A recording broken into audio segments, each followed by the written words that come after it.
కానీ అదే అందుకే అంటున్నాడు, ఆయన పిల్లల్ని హింసించిన, ఆయన పిల్లల్ని దుఃఖపెట్టిన, ఆయన సేవకులు బాధ పెట్టిన ఆయన తట్టుకోలేడు.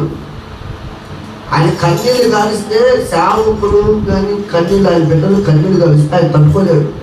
మనం అనుకుంటాం యేసయ్య నిమిత్తం, అందుకే అపోస్తులైన పౌలు ఎప్పుడైతే మారి పట్టుకున్నాడు దేవుడు, నీతి నిమిత్తము హింసించబడటానికి ఇష్టపడ్డాడు, త్వరగా దెబ్బలు తినడానికి ఇష్టపడ్డాడు.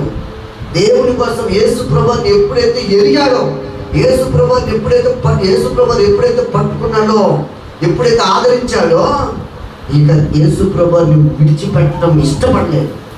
మనమైతే యేసు ప్రభువుని ఎన్నోసార్లు విడిచిపెట్టాలని ఇష్టపడతాం, ఎన్నోసార్లు త్రోసి వేస్తాం యేసు ప్రభువు మాటని, ఎన్నోసార్లు యేసు ప్రభువుని దుఃఖ పెడతాం మనం.